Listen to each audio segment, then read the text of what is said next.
sudah terlihat di dalam shadow stepnya. Memang di sini Geek Farm tidak bermain dengan hero healer sehingga sinergi dari Geek Farm yang biasanya ada di poin team fight berlima mulai terbuka dan berbeda. Ini dia strat yang mungkin cukup fresh dari Geek Farm. Well, mari kita lihat tentunya untuk game yang pertama antara Geek Fam dan juga Homeboyz. Teman-teman yang berada di Taman Ismail Marzuki, mana suaranya? Luar biasa. Sudah mulai penuh dan mari kita beri dukungan untuk Geek Fam again. May the best team win dan mari kita lihat pertandingan game yang pertama. Yes, itu dia komposisi yang sudah kita bahas pasca drafting pace juga sudah mulai tersebar di masing-masing laningnya Sword. As usual dengan pergerakan agresifnya kini mendapati satu serangan. Oh, udah membuang flicker tentunya 3 member bahkan hampir 4 dan Aboy akan mengamankan first blood untuk Geek Fam. Efek snowballing mungkin akan didapatkan oleh Geek Farm ditambah dengan tadi first blood dan flicker yang membuat Shorn seharusnya tidak akan lebih proaktif dalam setup menuju ke arah turtle. Apalagi seperti yang sudah aku mention sebelumnya, ekspektasiku mungkin akan ada Lilia ketika ada Faramis juga yang akan diperbutkan. Sementara dari Homeboyz mereka harus lebih berperan aktif karena mereka membawa Faramis. Jangan sampai Faramisnya juga mendapatkan gerakan atau bahkan serangan yang sepadan dengan groknya dari Shorn. Karena kalau nanti tiba-tiba Nether Realm-nya pecah dengan instan, hal yang buruk akan terjadi oleh Homeboyz. Wow, 2 lawan 2 kali ini Zorn cukup lemah dan tanpa flicker, Nile akan mengaman 1 buah poin kill. Chibi mencari balas dendam dan Balorski harus menjadi korban dan juga dia membuang flicker. Ya, pertukarannya cukup balance ya di romer tukar romer dengan adanya gerakan yang cukup eksplisit dari kedua belah tim. Dan bicara soal emblemnya, fokus dari sosok Markinya nih mengarah ke area damage, Profesor Kapi. Iya, apalagi kalau kita melihat dari Weapon Master ya, rata-rata untuk sekarang memang Weapon Master akan jadi pilihan yang tepat. Tapi yang paling menarik adalah kalau kita memperhatikan bagaimana Trill ini menjadi favorit sepertinya bagi masing-masing Joker juga. Dan kalau kita lihat juga dari item di early game-nya Fury Hammer. Untuk early game memberikan penetration tambahan, apalagi kita melihat tadi Nile membawakan Emblem Assassin.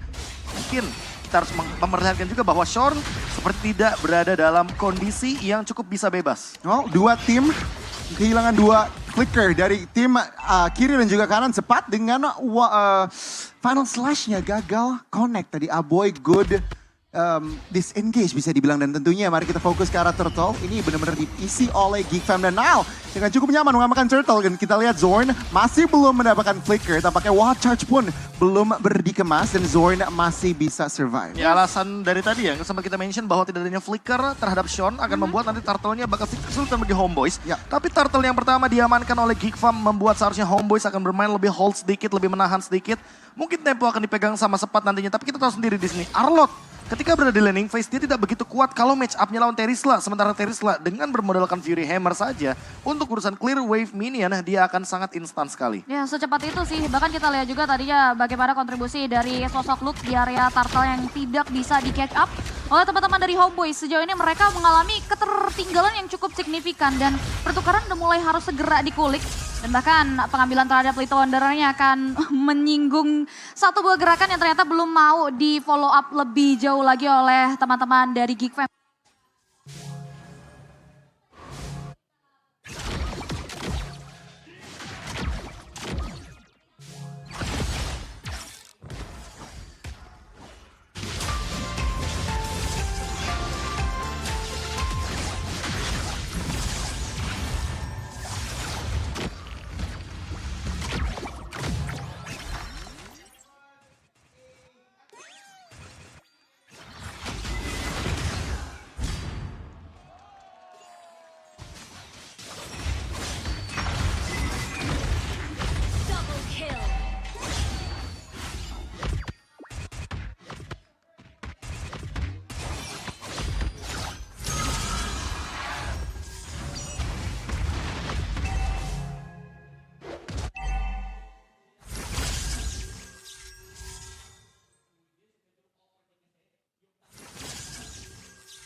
jawabannya. Dan ini dia, di menit yang keempat, Wow. 52. Satu-satu. Wih, Satu-satu untuk Turtle setupnya dan bahkan point kill lebih diunggulkan oleh teman-teman dari Geek Farm. Yang memaksa Shorn juga mengeluarkan bagaimana flickernya untuk di early game seperti ini lagi dan lagi. Switching lane terjadi dan mungkin akan ada beberapa resource juga yang akan dikeluarkan. Haskell lagi dan lagi harus kita mention akan menjadi salah satu core item untuk Bruno. Sehingga dibandingkan dengan Ixia yang dimana membutuhkan item yang lebih banyak lagi menunjukkan Demon Hunter Sword, Golden Staff mungkin atau bahkan Wind of Nature untuk menghindari damage yang tinggi dari teman-teman Geek Farm. Ya benar banget, ditambah lagi dengan switch lane itu tepat di bawah menit kelima gold shield yang terbalut sempat dikikis habis oleh sosok Marky. Ditambah lagi Marky memiliki confused damage yang besar tapi lihat pergerakan dari seorang Nile. 3 melawan 3 potensi tentunya Nile cukup tercicil sehingga mereka tidak mau commit fight dan ya Homeboys kali ini masih mencari proaktif dari sisi map control. Dan kalau lihat dari ekonomi nih Bea dan juga Cipi, ini cukup equal bisa dibilang. Memang Geek Farm unggul, tapi ini bisa banget kebalik. Hanya satu fight saja dan ini masih benar-benar even dari sisi map control juga. Ya macro play yang berjalan ya dan berbicara bisa dibilang ya. That's why dengan bisa dibilang pertukaran dari turtle-nya, farming pattern dari sosok junglernya juga yang ngebuat tidak ada yang leading secara signifikan juga dari arah kedua belah tim. Tempo permainan bisa dibilang jauh lebih pasif daripada menit sebelumnya ya. Bahkan belum ada singgungan yang signifikan juga nih dari sosok kedua belah god lane-nya Profesor KB. Nah, kalau kita lihat dari gold lane-nya juga sedikit agak berpisah dan bahkan harus membutuhkan cover satu sama lain. Di bagian mid lane, Aboy kayak juga teranyap sedikit. Masih menggunakan Black Shoes dan juga ultimate dari Chibi masih belum mampu menumbangkan seorang Aboy. Sebuah ultimate yang terbuang dari keduanya hanya untuk survive. Dan lihat setelah yang ketiga sudah hadir, Nile bergerak cukup agresif mengusir dari sisi Joy-nya. Dan lihat 3 member dari Geek Farm rapi banget sudah mendapatkan setup turtle.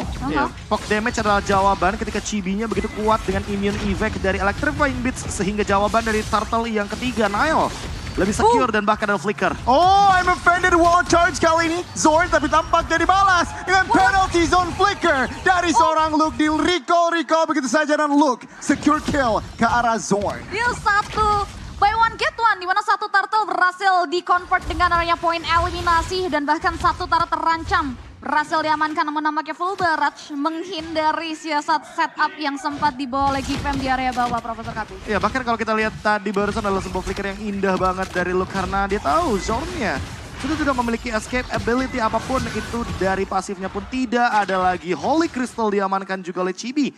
Membuat bagaimana deal damage yang akan ditimbulkan oleh teman-teman dari Homeboys secara magic damage di early game-nya mungkin akan lebih tinggi tapi harus ada deny-nya terlebih dahulu. Entah dari Luke atau bahkan mungkin dari Balewski. Karena dua orang inilah yang nanti akan menjadi penangkap dan menjadi sebuah stopper dari Chibi. Ketika kita tahu sendiri untuk sekarang yang namanya Rhythm of Joy. Skill 2 dari Joy itu bisa di-cancel oleh efek CC. Ya, tidak perlu surprise lagi. Dan kalau kita lihat dari gold tadi ya, Marky Cipi di sini cukup ahead kalau kita bandingkan ke arah Rizal dan ada sedikit pertengkaran penalty zone yang masih belum connect. Chibi masih bisa kabur, lihat di area atas. Apakah commit fight? Tampaknya kedua tim hanya meraba-raba mencari informasi sebelum benar-benar commit. Yes, jual beli serangan yang cukup intens. Belum bisa menumbangkan ke area beberapa korban jiwa dari kedua belah tim. Sedari tadi kita pastikan di mana pertahanan dari masing-masing targetnya pun terlihat cukup ketat ya dari baik dari Geek Farm maupun dari teman-teman Homeboys dan mungkin kalau kita lihat juga pertumbuhan darah terjadi ketika adanya objektif netral karena nggak ada setup demi setup yang dimaksimalkan oleh kedua belah tim di beberapa titik yang sebenarnya kita nanti juga seperti God Lane atau bahkan dari sosok mid lane-nya. Geek Farm paham bagaimana cara bermain dari Homeboys. Homeboys adalah tim yang sangat-sangat mengandalkan snowballing. Mereka menghentikan snowballing effect-nya dari segi point kill, objective trade, bahkan dari segi turtle setup pun mereka makan semuanya. Termasuk juga dengan purple buff yang mungkin menjadi salah satu concern dari Nile sehingga membuat Chibi dan Nile memiliki gap yang sangat-sangat intens. Tapi untuk sekarang team fight mungkin akan tercipta di area mid lane karena dipaksa oleh Final Slash. Ya, Final Slash kali ini sudah mulai masuk. Chibi ke area belakang mendapatkan satu Baloyski. Chibi masih mendapatkan escape route, tampaknya 4 melawan 5 terlihat. Oh, Netherrealm-nya masuk begitu saja dan Luke mendapatkan Chibi. Benar-benar bagus, satu tuker satu jungler untuk roamer. Untung sekali untuk Indonesia. Tidak cukup adil bagi anak-anak Homeboys tentunya untuk pertukaran yang mereka alami dan bahkan dengan hilangnya Chibi, setup di area Lord pun tidak dipungkiri akan coba untuk mulai dibuka dengan area Final Slash untuk nothing ya. Ini menjadi informasi yang cukup penting. Lagi Chibi mencari trade, tapi tampaknya dari belakang. Niall mencari Ryzel dan belum mendapatkan marknya. Yes. 2 pemain untuk 1 Profesor KB. Iya, dan thanks to Baloyski ya, karena Baloyski tadi sempat menangkap dengan Donner Wolf King. Chibi tidak mampu untuk menggapai bagaimana Niall yang tidak lagi memiliki energi, purple buff, atau bahkan memiliki damage dan HP yang cukup untuk escape ability. Sekarang Homeboys berada dalam ancaman, hanya Ryzel seorang yang benar-benar dia save positioning, tapi sempat mendapatkan beberapa kali shutdown juga, termasuk shutdown dari Marky. Tapi kalau kita bandingkan secara item, mungkin di sini Ryzel agak sedikit kesulitan karena dia harus bermain di lini belakang dan masih membutuhkan Wind of Nature. Sementara Chibi, dia langsung bermain dengan item Classical Joy. Ada Genius One, Holy Crystal, dan juga ada 1 Blood Wings. Sehingga membuat ledakan damage early game yang dihasilkan oleh Joy akan sangat tinggi sekali. Tapi ternyata... Flicker defended, penalty zone juga. Sepat ke arah belakang kali ini. Wall charge yang cukup masif dari Zorn dan Luke. Terperangkap, apakah dia masih survive? Stun begitu saja dan Luke masih bisa bertahan. Namun Warlord berhasil secure kill. 5 melawan 4 kali ini. Geekfam berusaha mencari engage final slash. Areal ke arah belakang, nampaknya mencari stun ke arah Zorn. Ke burst down. Begitu saja, Lethal Ignition-nya aktif. Chibi dari belakang tidak bisa kemana-mana dan Niall mendapatkan double kill. Masih perang, tampaknya Ryzel pun harus hilang dan shutdown. Berhasil amankan oleh Sepat, tapi Geekfam masih bertahan dan mengkaparkan 4 member dari Homeboys. Wow, 4 pemain ditemukan tidak bernyawa tentunya dari pergerakan yang dimiliki oleh Geekfam, menambahkan one last hit. Warlord masih bisa survive kah dengan lihat 1 buah flick out decision, tapi one last hit dari sosok Marky menghentikan nafas dari Warlord di area bawah. Dan ini wipeout, Chippy. Wipeout untuk Homeboys di mana Geekfam mulai mencari struktur. 14-6, perbedaan gold, Profesor, 4.000. Dan ini yang mungkin dicari sama Geekfam. Mereka sudah men-shutdown semua jungle monster dari Homeboys. Mereka men-shutdown early game turtle dari Homeboys. Mereka juga menghentikan bagaimana dominasi di Lordnya dari Homeboys. Homeboys gagal untuk snowballing. Mereka nggak mau menghentikan pressure-nya dan bahkan memakan permainan front to back. Oh my god, Zorn masih bisa survive dengan flickernya. Beberapa resources, bahkan hampir semua resource. Semua sih. Keluar tadi dari Geekfam dan Zorn masih survive. Dan itu mahal banget. Karena apa? Karena Netherrealm yang dibutuhkan sama Warlord akan sangat penting. Karena kita on the way untuk Lord yang selanjutnya. Lord yang kedua, sudah enhance Lord juga. Tentu ini adalah menit yang krusial bagi Homeboys karena mereka tidak memiliki resource yang cukup. Sumber daya skills untuk teamfight besarnya. Kayaknya mereka harus urungkan niat. Kalau mereka masih ingin memperebutkan Lord ini kayaknya malah menjadi kuburan sendiri bagi Homeboys. Ya, nice trigger, tapi nampaknya ada 1 buah Emma Pandata Gate. Zorn ke burst down, begitu saja Marky mendapatkan 2 point kill. Era belakang, good black shoes dari seorang Aboy untuk kabur 5 melawan 4 kali ini. Lord masih belum di-commit, hanya di poke-poke begitu saja. Tapi kalau kita ngelihat dari point lane cukup even, cukup seimbang dan Geekfam mulai maju, mulai mencari nyawa. Sepat kali ini show. Daerah belakang Chibi juga mulai terlihat dengan ultimate-nya masih bisa survive dan juga kabur. Tapi daerah belakang, good cover lagi dan lagi dari Baloyski. Yang sempat tumbang begitu saja, bahkan Lord yang tidak terreset mampu kembali untuk diakuisisi oleh sosok Niall dari Geekfam. Lord yang enhance ini akan menjadi malapetaka tersendiri bagi kawan-kawan Homeboys yang gagal untuk merebutkan Lord tersebut. Tapi Niall dikejar sepertinya dengan menggunakan Electrifying Beats dan bahkan Divine Glaive menjadi bonus dari shutdown Niall. Kali ini dengan keuntungan Lord didapatkan oleh Geekfam, harusnya Geekfam lebih menunggu terlebih dahulu. Homeboys yang kali ini akan melakukan defense terutama menuju ke area top lane. Mereka mungkin akan mengurungkan lane mereka untuk lebih bermain defensif. Karena mereka baru saja menemukan 1 pemain jungle yang penting banget. Niall tumbang di timing yang tepat banget. Dari Geekfam tentunya ini akan sedikit men-shutdown domination dari Geekfam itu sendiri. Early game yang sudah leading dengan pick off yang menjadi jawaban dari teman-teman Geekfam. Karena mereka tahu kalau teamfight berlima, ini ada Faramis, ada Ixia juga. Full barrage sudah pasti akan membubarkan pasukan Geekfam. Mereka tidak mau untuk teamfight 5 lawan 5. Mereka ingin teamfightnya lebih aman. Pick off adalah jawaban. Yes, pick off power yang menjadi karakteristik untuk Geekfam di game yang pertama. Tapi ada conceal play dari sosok Bala untuk mengawal Lord yang sudah susah payah mereka amankan.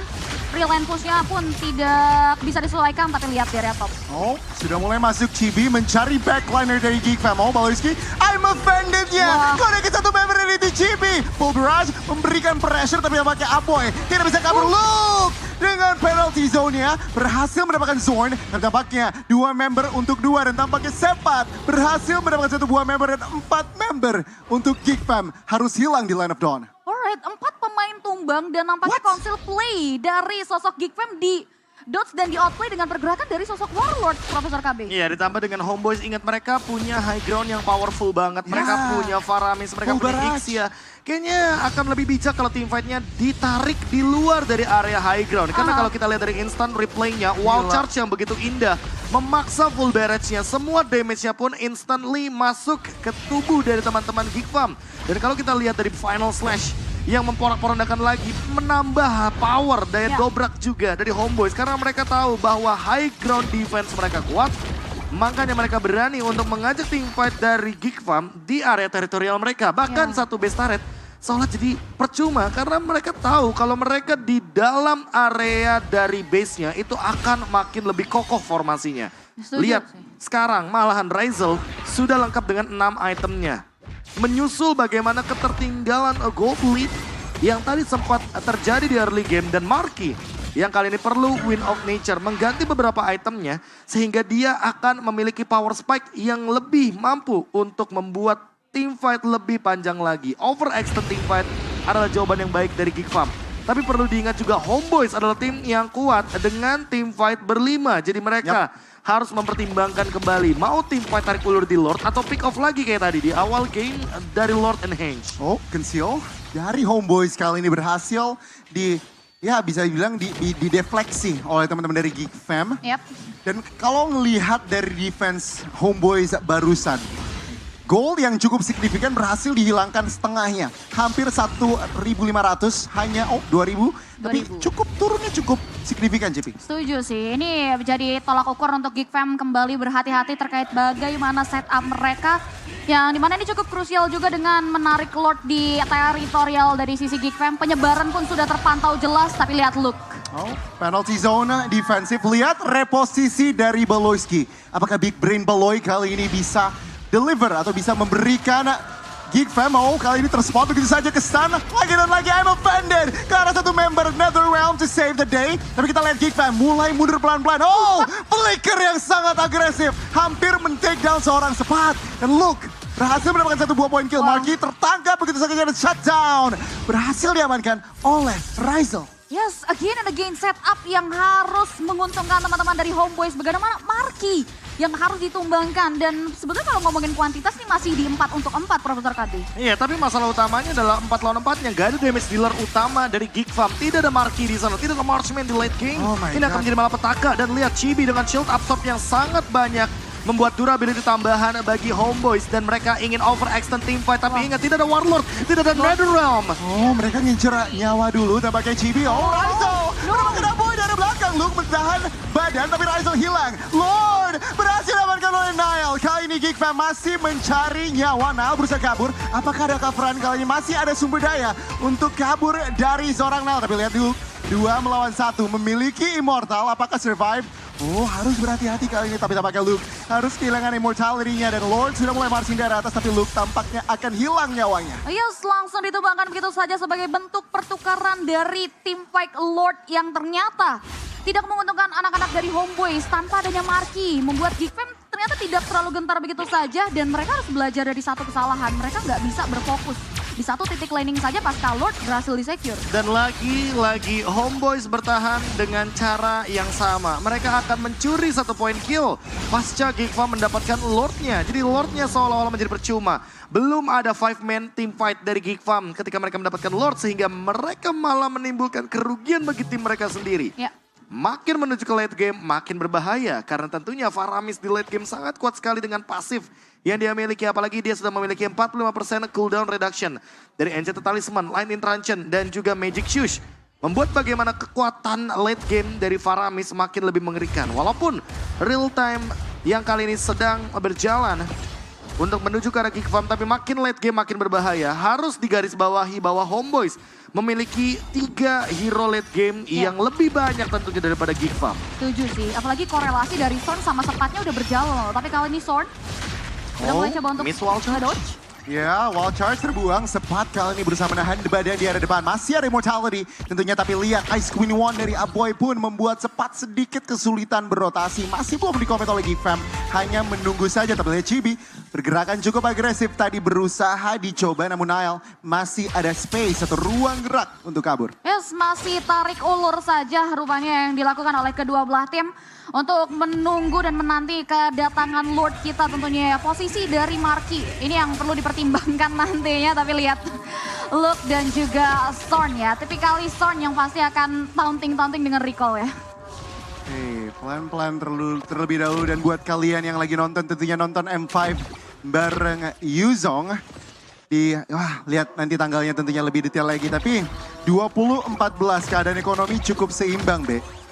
Gimana menurut kamu? Iya, masalah utamanya makin lama game tetap akan berjalan, waktu terus berputar dan bahkan masih belum ada jawaban dari Geekfam karena mereka selalu terpick off ketika adanya Lord yang didapatkan di momen-momen krusial. Tapi Shorn ini adalah satu sosok yang dari tadi belum muncul dari wall charge flickernya. Makanya perlu di-respect juga gerakan dari Homeboys ini masih benar-benar kayak dalam keadaan yang belum bisa ditebak. Apalagi ketika Lord sudah muncul. Dan Lord Evolve adalah Lord yang sangat mahal harganya. Dengan item magic damage yang sudah sangat meledak dan eksplosif dari Warlord plus Chibi. Ya sih, udah jadi Blood Wings dari dua hero tersebut. Dari dua pemain yang diamankan oleh Homeboys dan bahkan semakin krusial lagi karena sedari tadi kita disuguhkan dengan team fight yang cukup intens di area objektif netral board. Kini sudah mulai ditarik ulur dan bahkan teman-teman dari Homeboys memancing keributan dari Geekfam dan posisi Nile ini cukup krusial juga, namun Sorn. Oh, cukup tercicil, kali ini terpaksa mundur, masih ada immortality. Lihat Nile, apakah mulai masuk dengan angle yang tepat? Oh, conceal play, Baloski mulai masuk ke arah belakang tampaknya. Di arah belakang Zoid dengan cukup HP yang cukup lemah, tapi Chibi masih bisa mendapatkan retribution-nya. Oh, tampaknya satu member Nile kehilangan immortality dan juga nyawanya, namun Sepat di arah belakang pun harus berkorban. Luke di arah depan menahan semuanya, tapi tampaknya tidak bisa, dan Homeboys mereka berhasil memenangkan trade kali ini. Oh, team fight yang cukup terpecah belah dan bahkan perlolong tim fight dipaksakan begitu saja oleh dari Geekfam dan satu pemain down mengarah ke area immortality yang terbalut dalam tubuh Storm, tapi lihat tendangan maut dari sosok Marky mampu untuk membuat satu pemain bertekuk lutut. Lord ditukar dengan 3 player. Masih dengan tempo yang sama, Geekfam malah mengembalikan gameplay dari Homeboys yang dimana mereka sempat melakukan ini di beberapa team fight sebelumnya, dan Aboy cukup berbahaya melawan Chibi 1v1 situation, tapi untungnya masih ada Black Shoes untuk menyelamatkan harinya. Dan ini dia momentum yang mungkin bisa dibuild sama Geekfam. Mereka mendapatkan satu celah untuk bisa menangkap ke arah Ryzel, yang dimana Ryzelnya sampai bikin Windtalker. Yang dimana dia udah lepas semua itemnya, jadi nggak ada lagi sepatu. Dia hanya mengandalkan movement speed dari satu gerakan Windtalker dan juga Quantum Charge. Dan kalau Quantum Charge tidak aktif, ini mungkin bisa langsung di-engage atau di-flank oleh Nile sebagai Nolan. Satu-satunya jawaban yang tadi sempat ditunjukkan oleh teman-teman dari Geekfam adalah bagaimana cara mereka men-shutdown gerakan dari Ryzel di lini belakang. Sehingga ketika Ryzel tumbang, tidak ada damage dealer lagi dari Homeboys. Dan mereka perlu gerakan itu lagi. Mereka harus repeat lagi bagaimana cara mereka untuk bisa melakukan flanking sehingga Ryzel harus ditumbangkan dan menjadi korban utama. Sehingga Geekfam walaupun tidak mendapatkan Lord, setidaknya mereka mendapatkan trade kill yang cukup sama, worth it. Iya, dan ini 24 menit nih Cipi. Yep. Ingat, rekor untuk group stage kali ini 26 menit. Untuk masih berada di 20 menit. Dan tampaknya kalau ngeliat dari situasinya kayaknya kita akan mengalahkan rekor tersebut. Harusnya ya, probably. Karena game semakin intens memasuki menit yang cukup krusial juga.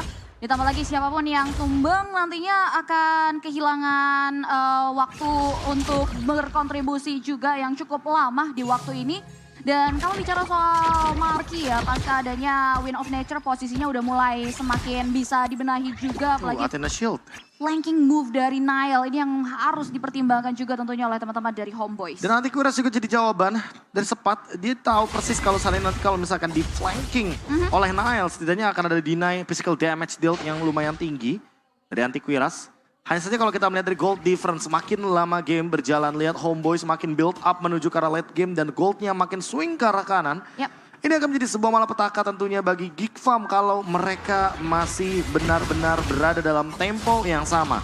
Itu Entah dia. mereka harus mematahkan tempo dari Homeboys itu sendiri, bagaimana cara flanking yang harus dicari oleh Nile. Dan juga bagaimana cara menghentikan dari sosok Chibi dengan Joy-nya yang sekarang immune, powerful banget dari Electrifying Beat dan Jorn. Wow. Baru saja melakukan pencurian tapi wait a minute. Oh, Paloyski tertarik begitu saja menerima damage flicker dengan cukup aman, berhasil kabur. Tapi ya, tadi sebuah pencurian yang cukup, bisa dibilang cukup ngeselin. Hanya dengan barriernya saja tentunya berhasil mendapatkan purple buff. Tapi Nile masih punya retribution. Nah, masalah utamanya juga ketika Nile tidak memiliki purple buff, dia harus sabar berarti permainannya. Gak boleh buru-buru, karena lihat energi yang digunakan. 2 kali dash dengan gouge aja udah hampir setengah loh. Ya, ini yang perlu dipertimbangkan nantinya oleh teman-teman dari sisi Geek Fam, apalagi fokus mereka kembali berada di satu objektif yang cukup krusial di Lord Evolve menit ke-25. Lordnya masih coba untuk ditarik ulur, posisi Nile-nya pun masih belum cukup terekspos. Tapi yang pasti serangan dari Homeboys juga masih coba untuk di-hold, namun sempat sudah mulai membuka karya Final Slash-nya untuk men-trigger teori ancaman aja lagi-lagi. Yap, Luke dengan penalty zone flickernya masih sangat diharapkan untuk bisa connect ke beberapa member dari Homeboys untuk membuka fight yang dengan baik. Tapi Zorn kali ini, wild charge sudah dibuka dan bahkan Zorn hilangan dari Immortality dan Lloyd berhasil diamankan oleh Chibi. Lihat full barrage-nya, berhasil memukul mundur dari Geek Fam. Tapi Geek Fam, mereka tidak pantang menyerah, mereka belum di area depan. Harus kehilangan Immortality dan juga nyawanya. Dan Aboy harus hilang 2 melawan 2, tuker 2 dan Marky, oh my god, berhasil mendapatkan double kill. Yes, 3 tukar 2 dan nampaknya pertukarannya tidak cukup adil bagi Geek Fam. Lordnya sudah evolve di sini Profesor KB. Iya, ditambah dengan Warlord yang ditumbangkan, ini memiliki pasif yang sangat-sangat massive.